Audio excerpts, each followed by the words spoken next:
नमस्ते। मध्ययुगीय ओडिया साहित्य संपर्क रे आमे आलोचना करुथिले एवं सेही क्रम रे आमे किछि काल्पनिक काव्य संपर्क रे आलोचना करा जाइथिला।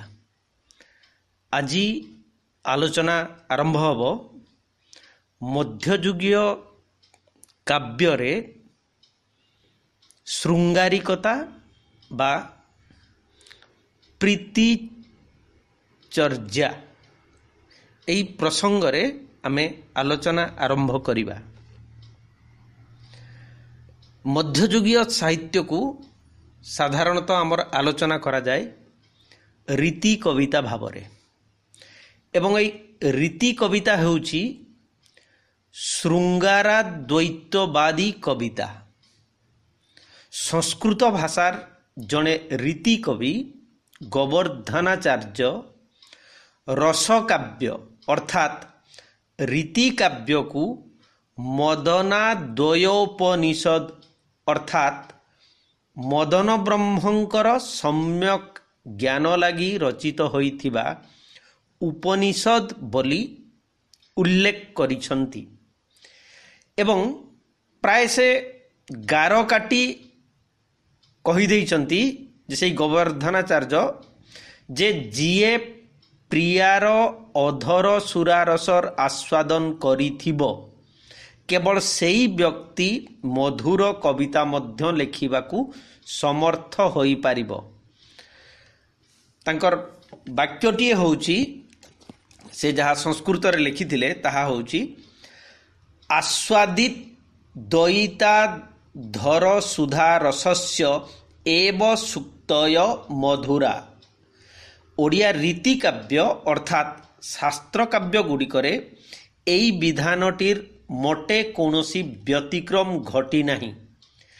आमे उपेन्द्र भंज तांकर रसिक हाराबड़ी रे लेखिचंती विचारई करिबी उत्तम छंद गीत रससार शृंगार जहिरे हेब व्यक्त अनुभवरु प्रख्यात मानस रचना सुण सुरसिक जने हईण सुमना।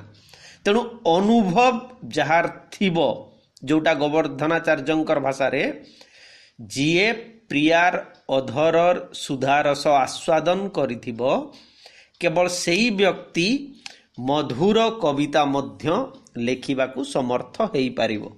एमिति एक धारणार बसवर्ती होई से माने मध्ययुगर कवि माने तांकर काव्य रचना करिसंती।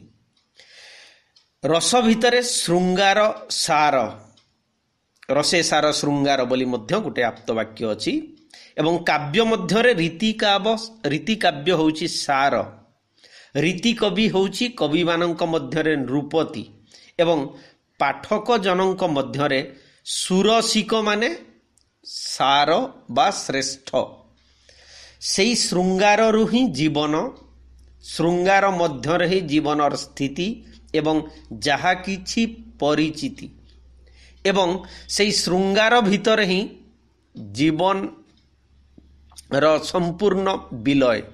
शृंगार एठारे तुच्छा कामना कामुकता देहगत और देह सर्वस्व शृंगार अर्थात कामिनी किशोरी प्रेमिका एवं प्रिया को नहीं एक ऐकांतिक अत्याविष्टता एवं अतिग्रस्तता बोली आलोचक चित्तरंजन दास तांकर ओडिया साहित्यर सांस्कृतिक विकास धारा ग्रंथ रे उल्लेख करिसंती। से विभिन्न रकम दृष्टांत देई मध्य एक कथा कहिसंती जेमिति संसारी उपेन्द्र भंज तांकर रसलेखा काव्य रे सीधा बुझेई देई एई कथाटी को कहउचंती मु संसारी पासरी पारिबी की किशोरी अछिम केउ दंभपण।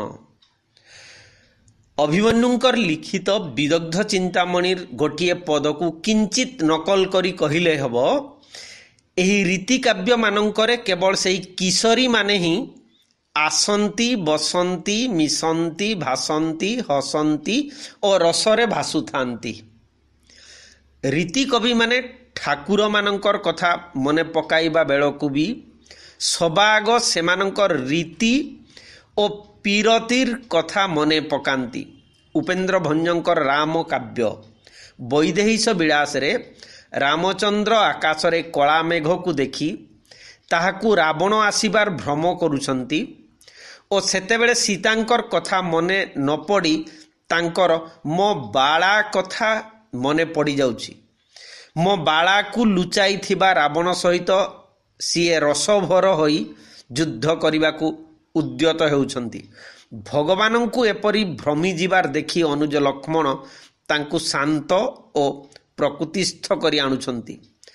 ପ୍ରକୃତିସ୍ଥ ହୋଇ ରାମଚନ୍ଦ୍ର କହୁଛନ୍ତି, ହେ ଜଳଧର, ଦାବାନଳକୁ ଶାନ୍ତ କଲା ପରି ତୁମେ ମୋର କାମାନଳକୁ ଶାନ୍ତ କର।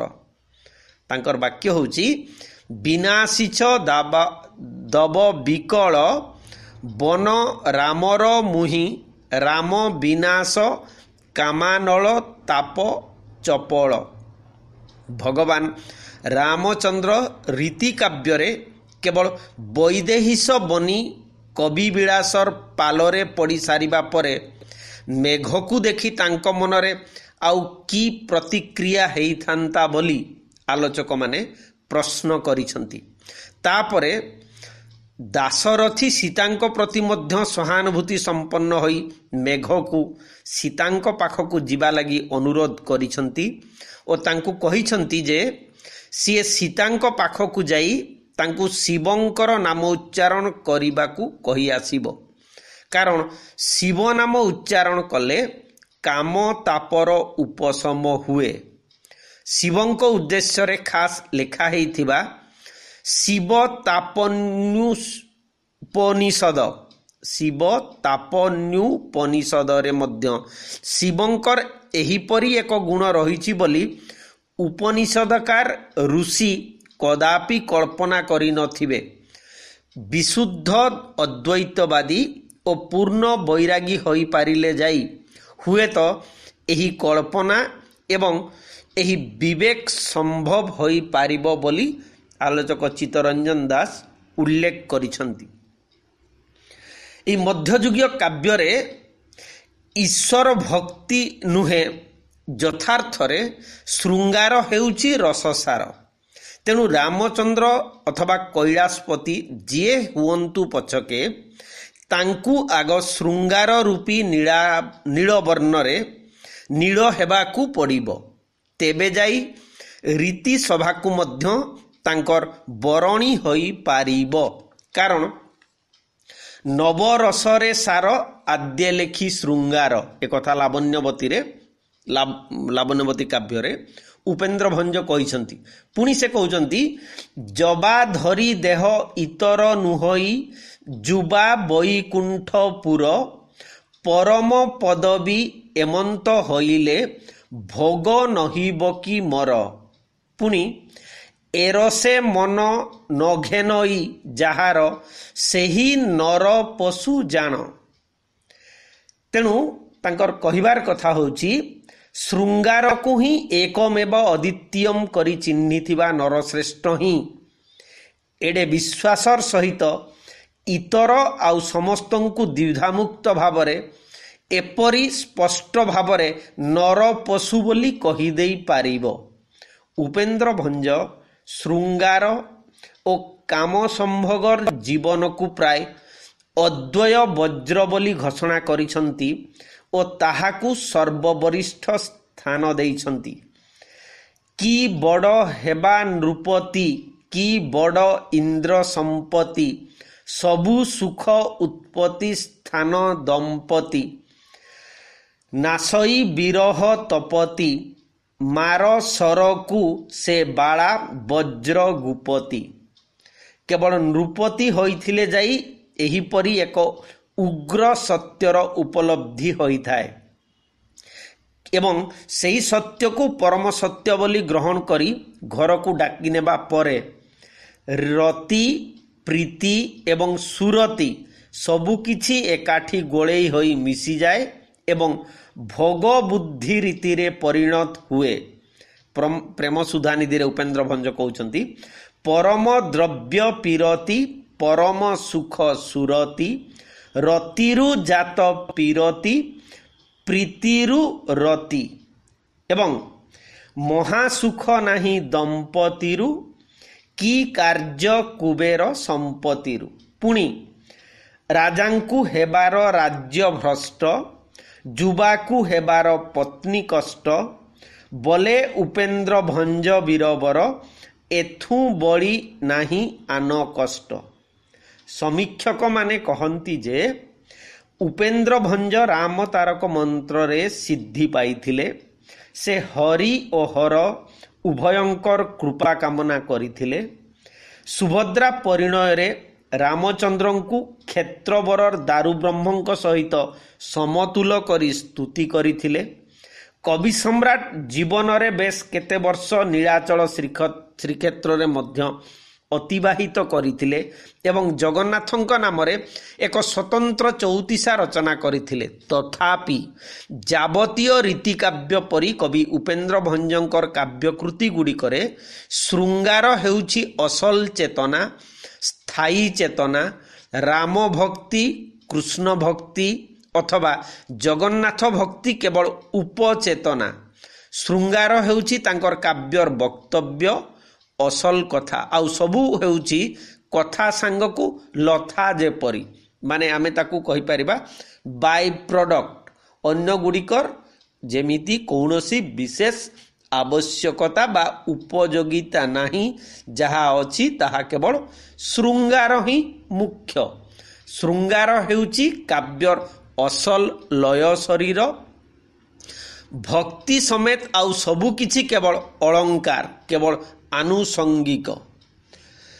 ତେବେ ପ୍ରେମ ସମ୍ପର୍କରେ ଯଦି ଆମେ ଆଲୋଚନା କରିବା, ପ୍ରେମ ବାସ୍ତବିକ ହେଉଛି ଏକ ପାତ୍ର ଯାହାକୁ ଯୋଗ୍ୟ କରି ରଖିବାକୁ ହୁଏ। ପ୍ରେମ କଦାପି ଏକ କୂପ ନୁହେଁ ଯାହା ଭିତରେ ପଡ଼ି କେବଳ ଲଟର ପଟର ହୋଇ ପ୍ରେମ ସ୍ୱାଦନ କରାଯାଇପାରେ। ପ୍ରୀତି ଓ ରୀତି ଭିତରେ ଧର୍ମତଃ ପ୍ରାୟ କୌଣସି ସମ୍ବନ୍ଧ ନଥାଏ। ପ୍ରୀତିକୁ ସଂକୁଚିତ କରି ଯେତେବେଳେ ପ୍ରୀତି ନାମରେ ରତିକୁ ହିଁ ଏକ ସମ୍ଭୋଗ ସର୍ବସ୍ୱ ଜୀବନର ଅବଲମ୍ବନ କରି ରଖାଯାଏ, ସମ୍ଭବତଃ ସେହି ସମୟରେ ଯାଇ ପ୍ରୀତି ଭିତରେ ରୀତିର ଏକ ଆବଶ୍ୟକତା ଆସି ପହଞ୍ଚେ। ପ୍ରୀତି ଏକ ସମଗ୍ର ଓ ସ୍ୱତଃ ପ୍ରେରିତ ସମର୍ପଣର ସ୍ଥିତି। ଏହି ପ୍ରୀତିର ନାନା ସ୍ତର ରହିଛି, ନାନା ପ୍ରସ୍ଥ ଓ ନାନା ପରିଧି ରହିଛି। ମନୋବିଜ୍ଞାନର ଶାସ୍ତ୍ରୀମାନେ ଏବେ ସେହି ସୋପାନ କ୍ରମଟି ବିଷୟରେ ଗଭୀର ଆଲୋଚନାମାନ କଲେଣି।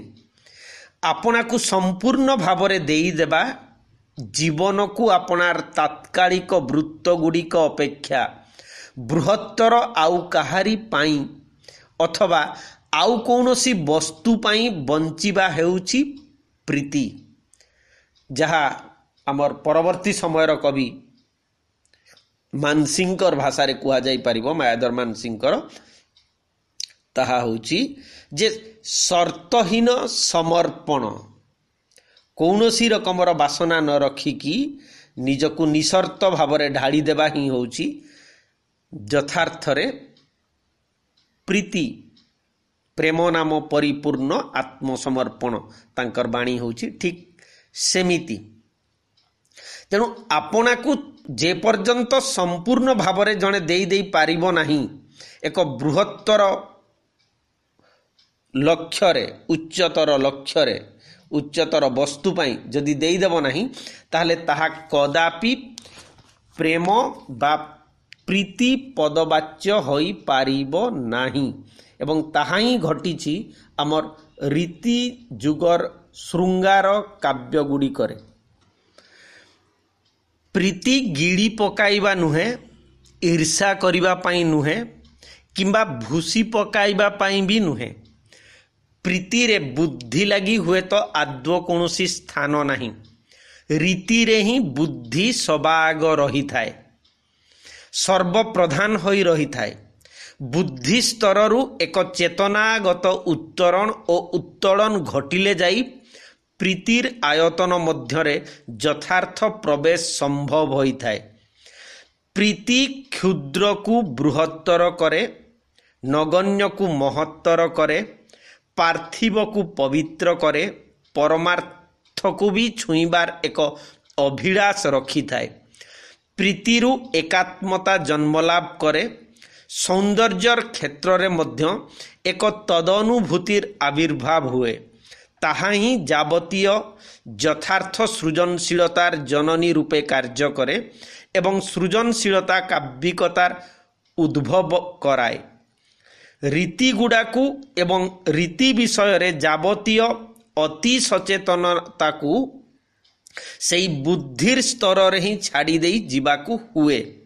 ତେଣୁ ରୀତି ଯୁଗରେ ଯେଉଁ ପ୍ରୀତିକୁ ରତି ସହିତ ଓ ବେଳେବେଳେ ସୁରତି ବା ସମ୍ଭୋଗ ବିଳାସ ସହିତ ଭାରି ଆବୁରୁ ଜାବୁରୁ କରି ମିଶାଇ ଦିଆଯାଇଛି, ସେଇ ପ୍ରୀତିର ବର୍ଣ୍ଣ ନିରୂପଣ କଲାବେଳେ ଆମକୁ ପ୍ରକୃତରେ ଭାରି ବିଡ଼ମ୍ବନାରେ ପଡ଼ିବାକୁ ହୁଏ ବୋଲି ସମୀକ୍ଷକମାନେ ମତ ଦେଇଛନ୍ତି।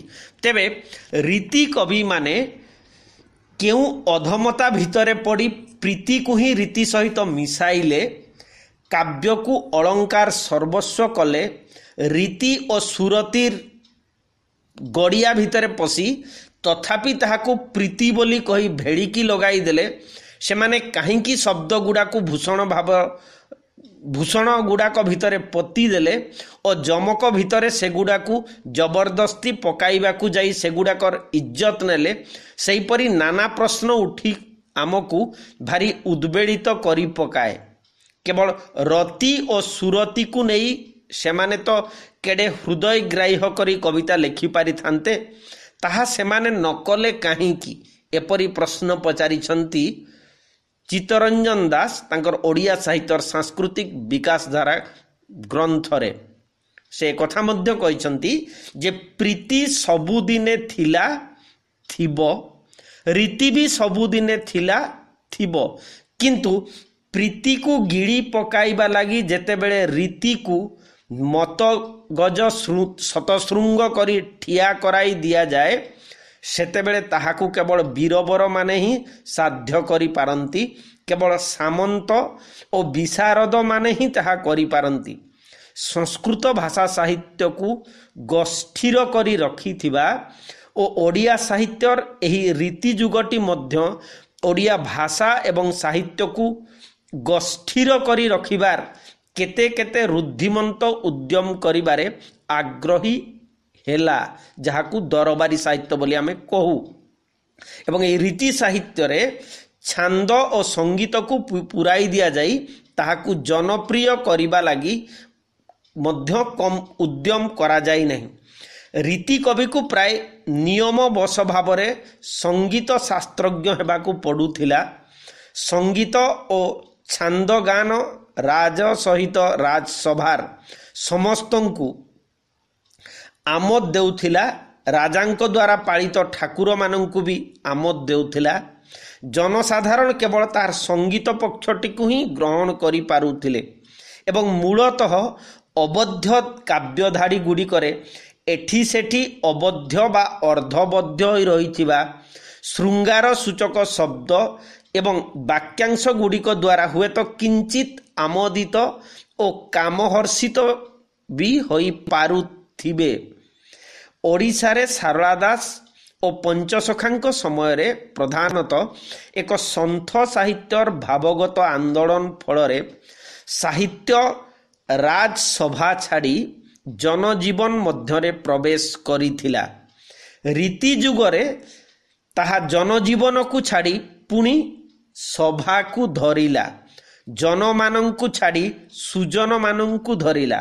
ସୁଜନ ଅର୍ଥାତ୍ ଶାସ୍ତ୍ର ପଢ଼ିଥିବା ଜନମାନଙ୍କୁ ଧରିଲା।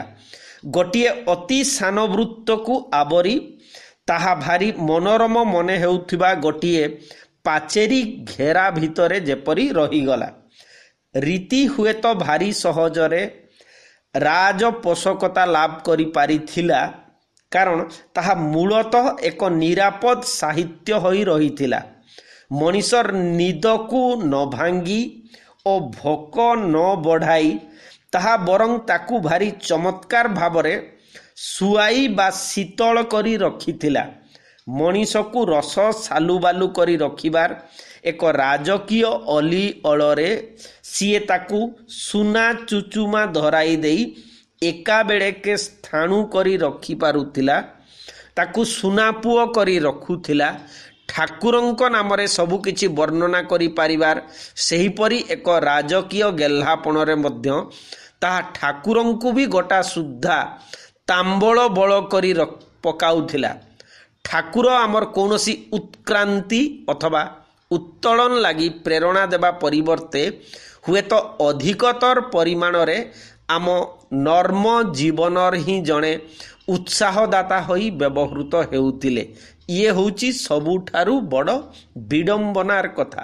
କାରଣ ଦୃଷ୍ଟି ଯେତେବେଳେ ସଂକୀର୍ଣ୍ଣ, ସୀମାବଦ୍ଧ ଓ ସଂକୁଚିତ, ସେତେବେଳେ ଆମେ ସତ୍ୟର ଉଚ୍ଚତର ସୀମା ବା ଦିଗନ୍ତର ଆରପଟେ ଯାହା ଅଛି ସେ ଜିନିଷକୁ ବା ସେ ସତ୍ୟକୁ କଦାପି ଦେଖିବାକୁ ଚାହୁଁ ନଥାଉ। ଏବଂ ତାହା ହିଁ ଘଟିଥିଲା ରୀତି ସାହିତ୍ୟର କ୍ଷେତ୍ରରେ। ଅନେକ ସମୟରେ କବିର କାବ୍ୟରୁ ଆମକୁ କବି ହୃଦୟର ଏକ କ୍ରମ ଉତ୍ତରଣର ପରିଚୟ ମିଳିଥାଏ। କବିର ସର୍ଜନାରୁ ହିଁ ତାର କ୍ରମ ଆରୋହଣର ପଥରେ ଏକ ସଂକେତ ଏବଂ ସନ୍ଧାନ ମିଳିଥାଏ। ରୀତି କାବ୍ୟରେ ଆମେ ସେହି ସଂକେତଟିକୁ ଖୋଜିବାକୁ ଗଲେ ପ୍ରାୟ ଗୋଟା ସୁଦ୍ଧା ନିରାଶ ହୋଇ ଫେରି ଆସିବାକୁ ପଡ଼ିଥାଏ। ଏଠି କବି ଜୀବନରେ ପ୍ରାୟ ଆଦୌ କୌଣସି ଉତ୍ତୋଳନ ନଥାଏ, କୌଣସି ସୋପାନ ଆରୋହଣ ନଥାଏ। ରୀତିର ପ୍ରୟୋଗ ବିଚକ୍ଷଣରୁ ଅଧିକ ବିଚକ୍ଷଣ ଅର୍ଥାତ୍ ଜଟିଳରୁ ଅଧିକ ଜଟିଳ ହେଉଥାଏ। କୌଶଳ ଗୁଡ଼ାକ ଭାରି କୁଶଳତର ହେବାରେ ଲାଗିଥାଏ।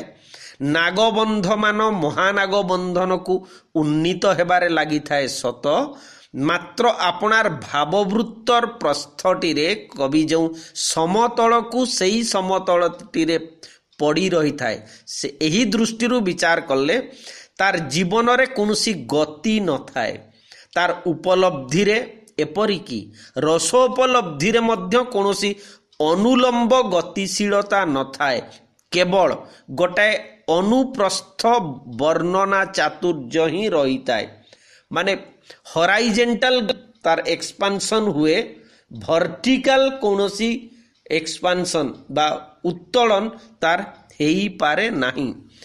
ଅଧିକାଂଶ ସ୍ଥଳରେ ସ୍ଥୂଳରୁ ଆରମ୍ଭ ହେଉଥିଲେ ମଧ୍ୟ କବିର କବିତ୍ୱ ଅଗ୍ରସର ହୋଇଯିବାର ପଥରେ କେବଳ ଅପରିବର୍ତ୍ତନୀୟ ଭାବରେ କଦାପି ସେହି ସ୍ଥୂଳ ହୋଇ ରହେ ନାହିଁ।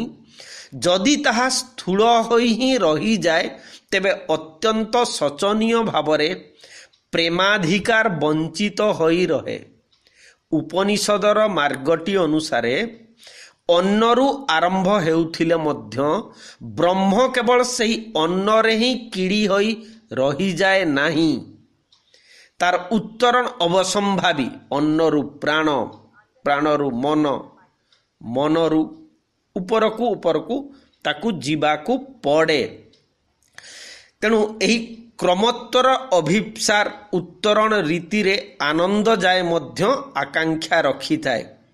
ସେହି ଆକାଂକ୍ଷାର କ୍ଷୟଟି ଦ୍ୱାରା ଅନ୍ନ ବି ଧନ୍ୟ ହୁଏ, ବିଭାସିତ ହୁଏ, ପରିପୂର୍ଣ୍ଣ ହୁଏ।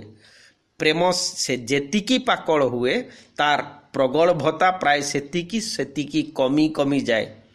ଯେଉଁ ପ୍ରେମ କେବଳ କହି ହେବାରେ ଚରମ ଗୌରବର ଅଧିକାରୀ ହେଇ ବସିବ ବୋଲି ମନ କରୁଥାଏ, ଯେଉଁ ଅଭିସାର ଜମକ ଲଗାଇ ଦେଖାଇ ନ ହେବା ପର୍ଯ୍ୟନ୍ତ ଆପଣାକୁ ହୁଏତ ଆଦୌ ଅନୁଭବ କରିପାରିବ ନାହିଁ ବୋଲି ଆଶଙ୍କା କରୁଥାଏ, ତାହାକୁ ଆମେ କେବଳ ଏକ ଆଦିମ ବୃତ୍ତି ଓ କୁପ୍ରବୃତ୍ତି ବୋଲି କହିପାରିବା।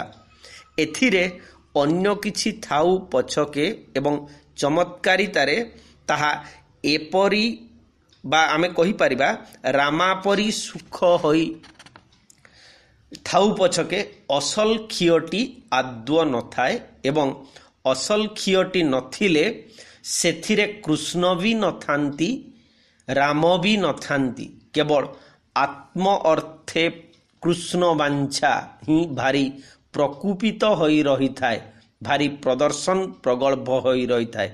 ମାନେ ଯେଉଁଟା କୁହା ହୁଏ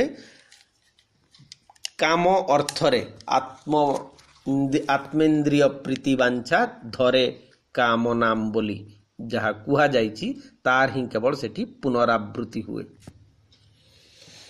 ସଂସ୍କୃତ ସାହିତ୍ୟରେ ରୀତି ଏବଂ ରତିର ବିଷୟ ତଥା ବିଷୟ ତ ରତିର ବିଚାର ବିଷୟ କେଉଁ ଦିନରୁ ଥିଲା, ମାତ୍ର ଖାସ୍ ସେହି ସମୟଟିରେ ହିଁ ତାହା ଓଡ଼ିଶାର ସାହିତ୍ୟ ଭିତରେ ଆସି ପ୍ରବେଶ କଲା କାହିଁକି, ଇଏ ଗୋଟେ ଗୁରୁତ୍ୱପୂର୍ଣ୍ଣ ପ୍ରସଙ୍ଗ। ମଧ୍ୟଯୁଗୀୟ ସାହିତ୍ୟରେ କାହିଁକି ଏତେ ପ୍ରାଧାନ୍ୟ ଲାଭ କରିଥିଲା? ଖାସ୍ ଏହି ଯୁଗରେ ହିଁ ସମ୍ଭବତଃ ଜୀବନରେ ପ୍ରୀତିର ସ୍ଥାନ ସବୁଠାରୁ କମ୍ ହୋଇ ରହିଥିଲା ବୋଲି ସମୀକ୍ଷକମାନେ କହିଛନ୍ତି। ବାହ୍ୟ ସମାଜରେ ରାଜନୀତିକ ଅନିଶ୍ଚୟତା ରହିଥିଲା। ସମାଜଟା ଖାଲି କେତେଗୁଡ଼ାଏ ନିର୍ମମ ରୀତି ଏବଂ ନିୟମ ଦ୍ୱାରା ବନ୍ଧା ହୋଇ ରହିଥିଲା। ସଂସ୍କୃତି ଓ ସୂକ୍ଷ୍ମ ରୁଚିଗୁଡ଼ାକ ସାନ ସାନ ରାଜାମାନଙ୍କର ସଭା ଭିତରେ ଭାରି ବହଳ ଅଥଚ ସଙ୍କୁଚିତ ହୋଇ ରହିଥିଲା ଏବଂ କବିମାନେ ରାଜାମାନଙ୍କ ପାଇଁ କାବ୍ୟ ଲେଖୁଥିଲେ, ରାଜାଙ୍କୁ ରସିକ କରି ସଜାଉଥିଲେ, ଶୃଙ୍ଗାରାଧିପତିର ସ୍ଥାନରେ ବସାଇ ତାଙ୍କଠାରୁ ଅନୁକମ୍ପା ଲାଭ କରୁଥିଲେ। କବିମାନଙ୍କର ଯାବତୀୟ ପ୍ରୀତି ସମ୍ବନ୍ଧ ଏବଂ ପ୍ରୀତି ପରିଚିତି ଶାସ୍ତ୍ରଗତ ଥିଲା। ସେମାନଙ୍କର ଜୀବନ ଭିତରେ ପ୍ରୀତି ଲାଗି, ଶୃଙ୍ଗାର ଲାଗି ହୁଏତ ଆଦୌ କୌଣସି ଅବକାଶ ନଥିଲା। ରୀତିଯୁଗର ଯାବତୀୟ ଅଧ୍ୟବସାୟ ଏବଂ ଶ୍ରମଚାରଣାକୁ ଆଗେ ଏକ ପୁରୁଷ ଅଧ୍ୟୁଷିତ ସମାଜର ହିଁ ପ୍ରୀତି ମୃଗୟା ରୂପେ କଳ୍ପନା କରାଯାଇପାରିବ। ପ୍ରଧାନତଃ ପୁରୁଷର ତୁଷ୍ଟି ନିମନ୍ତେ, ଆହୁରି ନିର୍ଦ୍ଦିଷ୍ଟ ଭାବରେ କହିଲେ ପୁରୁଷମାନଙ୍କ ମଧ୍ୟରେ ପୁଙ୍ଗବ ପରି ହୋଇ ରହିଥିବା ରାଜାମାନଙ୍କର ତୁଷ୍ଟି ନିମନ୍ତେ ହିଁ ମୃଗୟାଟିକୁ କରାଯାଉଥିଲା। ଲେଖିବା ବା ଶୁଣିବା କୌଣସି ଗୋଟିଏ ପକ୍ଷ ବି ପ୍ରୀତି ମଧ୍ୟରେ ରହି ନଥିଲେ। ସେମାନେ ଏକ ପ୍ରକାର ଜୀବନ ବିଚ୍ଛିନ୍ନତା ଏବଂ ଜୀବନ ବିମୁଖତା ଦ୍ୱାରା ସନ୍ତାପିତ ହୋଇ ରହିଥିଲେ ଏବଂ ରୀତିକାବ୍ୟର ତଥାକଥିତ ରସ ବର୍ଷଣ ଦ୍ୱାରା ସେହି ସନ୍ତାପ ଉପରେ ଚନ୍ଦନ ଲେପନ କରୁଥିଲେ, ସେହି ସନ୍ତାପର ଏକ କ୍ଷତିପୂରଣ କରିବାକୁ ଚେଷ୍ଟା କରୁଥିଲେ। ସମୀକ୍ଷକମାନେ ବିଭିନ୍ନ ଅବସରରେ ଓଡ଼ିଆ ରୀତି ସମ୍ରାଟ ଉପେନ୍ଦ୍ର ଭଞ୍ଜଙ୍କୁ ଦିବ୍ୟଦର୍ଶୀ ବୋଲି କହିଛନ୍ତି, ବିପ୍ଳବୀ ବୋଲି ମଧ୍ୟ କହିଛନ୍ତି। ଉପେନ୍ଦ୍ର ଭଞ୍ଜଙ୍କର କୃତି ମଧ୍ୟରେ ଜାତୀୟ ଜୀବନର ପୂର୍ଣ୍ଣାଙ୍ଗ ଅଭିବ୍ୟକ୍ତି ଘଟିଛି ବୋଲି ମଧ୍ୟ ମନ୍ତବ୍ୟ ଦେଇଛନ୍ତି।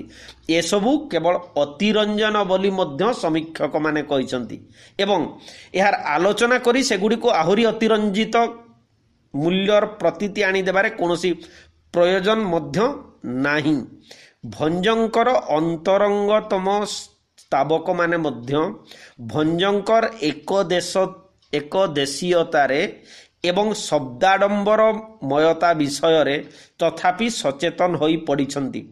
କବି ସମ୍ରାଟ ଭଞ୍ଜଙ୍କର ମହତ୍ତ୍ୱକୁ ସ୍ୱୀକାର କରିବା ସଙ୍ଗେ ସଙ୍ଗେ ସ୍ଥଳ ବିଶେଷରେ ତାଙ୍କର କବିତା ସୁନ୍ଦରୀ ନିରସ ଶାବ୍ଦିକତାରେ ଆବୃତ ହୋଇ ପଡ଼ିଛନ୍ତି ବୋଲି କହିବାକୁ ସେମାନେ ଆବଶ୍ୟକ ବୋଧ କରିଛନ୍ତି। କଳାକୁ କେବଳ କାବ୍ୟ ରଚନାର କୌଶଳ ବୋଲି କହିବାରେ ଭାରି ପ୍ରମାଦ ରହିଛି। ଏହାଦ୍ୱାରା କଳାର ସଂଜ୍ଞାଟିକୁ ଭାରି ସଂକୁଚିତ କରି ପକାଇବାର ଭୟଟି ସବୁବେଳେ ରହିଛି।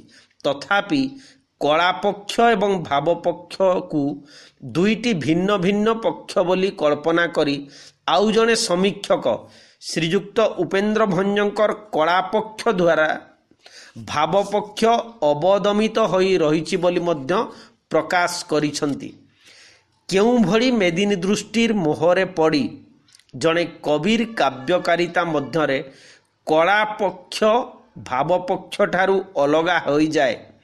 ସମୀକ୍ଷକ ଅବଶ୍ୟ ତାର କୌଣସି ଆଲୋଚନା କରିନାହାନ୍ତି।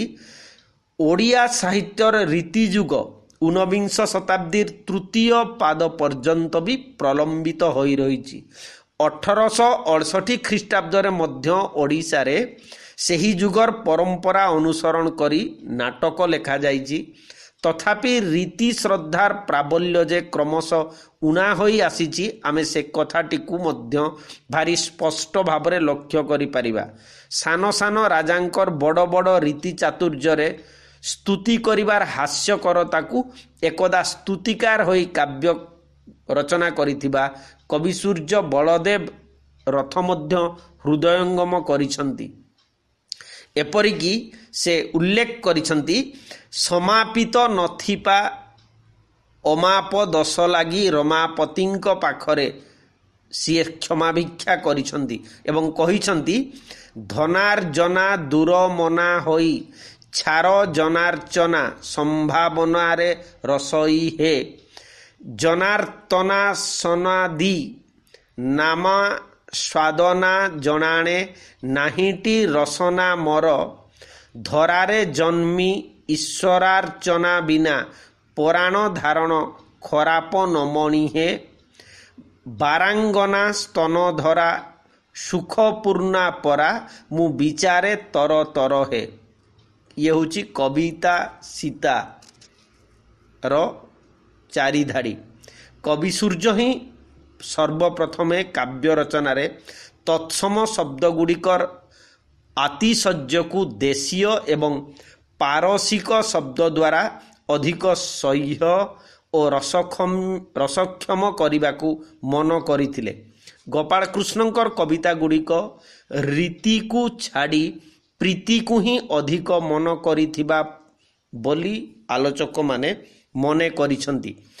ପ୍ରୀତିରୁ ଭକ୍ତି ମୋଟେ ବେଶୀ ଦୂର ହେଲା ନାହିଁ ଓ ହୁଏତ ସେହି କାରଣରୁ ହିଁ ଗୋପାଳକୃଷ୍ଣ ତାଙ୍କର ପଦଗୁଡ଼ିକରେ ଶବ୍ଦର ପ୍ରୟୋଗମାନ ବି ଭାବପ୍ରଧାନ ଓ ତେଣୁ କମ୍ କୃତ୍ରିମ ଶବ୍ଦ ପ୍ରୟୋଗ କରିଛନ୍ତି। କବି ବନମାଳୀ ସେହି ବାଟରେ ଆଉ ପାଦେ ଆଗକୁ ଚାଲିଗଲେ। ତଥାପି ରୀତି ଅନୁରାଗର ଧାରାଟି କମ୍ ବଳିଆର ହୋଇ ରହିନଥିଲା। ବ୍ରଜନାଥ ବଡ଼ଜେନାଙ୍କ ପରି ଜଣେ ସ୍ରଷ୍ଟା ମଧ୍ୟ ଆପଣାର ଅସଲ ପରିଚୟ ଗୁଡ଼ିକୁ ଆବିଷ୍କାର କରିବା ପୂର୍ବରୁ ରାଜାଙ୍କର ପ୍ରୀତି ପାଇଁ ଓ ରାଜାଙ୍କର ପ୍ରୀତିଭାଜନ ହେବା ପାଇଁ ଅମ୍ବିକା ବିଳାସ ଓ କେଳି କଳାନିଧି ପରି ଯେଉଁ କାବ୍ୟମାନ ରଚନା କରିଥିଲେ। ତାଙ୍କର ବିଚକ୍ଷଣା ବି ସେଇ ଧାରାର ଗୋଟିଏ ରଚନା ହେଲେ ମଧ୍ୟ ସେଥିରେ ରୀତିବନ୍ଧର ବିଚରଣ ବ୍ୟାସଟିକୁ ଭାରି ଅଳ୍ପ ବୋଲି ହୃଦୟଙ୍ଗମ ସେ କରିଥିଲେ ଓ ବର୍ଣ୍ଣ ନିୟତ ହେବାରୁ ରଚିତ ବହୁତ ବର୍ଣ୍ଣି ନହିଲା ବନ୍ଧନ ଲୋକର କରପାଦ ପରକାର ମୋର ଗିର ହେଲା ବୋଲି ଉଲ୍ଲେଖ କରିଛନ୍ତି। ତାପରେ ଗୋପୀନାଥ ବିଳାସ ଏବଂ ଶ୍ୟାମ ରାସ ଶବକୁ ବଡ଼ଜେନା ନିଜର ବୋଲି ବା ଦେଶ ବୋଲିରେ ରଚନା କରିବାକୁ ସେ ସାହସ କରିଛନ୍ତି। ଏଗୁଡ଼ିକରୁ ଆମେ ବୁଝିବା ଯେ ତାଙ୍କର ସମର ତରଙ୍ଗ ଚତୁର ବିନୋଦ ବାସ୍ତବିକ ହେଉଛି ପୂର୍ବଗାମୀ ସୋପାନ ତୁଳନାରେ ଭିନ୍ନ ରକମର ରଚନା। ତେଣୁ ଏଠି ଆମେ ଯେତେବେଳେ ଆଲୋଚନା କରୁଛେ ମଧ୍ୟଯୁଗୀୟ କାବ୍ୟରେ ଶୃଙ୍ଗାରିକତା ବା ପ୍ରୀତି ଚର୍ଚ୍ଚା ଇଏ ଯଥାର୍ଥରେ କେତେ ଦୂର ପ୍ରୀତି ପଦବାଚ୍ୟ ଏବଂ ସେଇ ଆଧାରରେ ନା ତାହା କେବଳ ଦେହ ସର୍ବସ୍ୱ ବା କାମ ବିଳାସ ସେ କଥା ହିଁ କିପରି ରୂପ ପାଇଛି, କେମିତି ଶାଳୀନତାର ସବୁ ସୀମାକୁ ବି ଲଙ୍ଘନ କରିଛି, ସେହି ପ୍ରସଙ୍ଗରେ କିଛି ଆଲୋଚନା କଲେ। ଆଜି ଏତିକି ଥାଉ। ସେହି ଶୃଙ୍ଗାରିକତା ପ୍ରସଙ୍ଗରେ ମଧ୍ୟଯୁଗୀୟ କାବ୍ୟରେ ଆମେ ଆସନ୍ତାକାଲି ଆଲୋଚନା କରିବା। କମେଣ୍ଟରେ ଲେଖିବେ। ନମସ୍ତେ, ଧନ୍ୟବାଦ।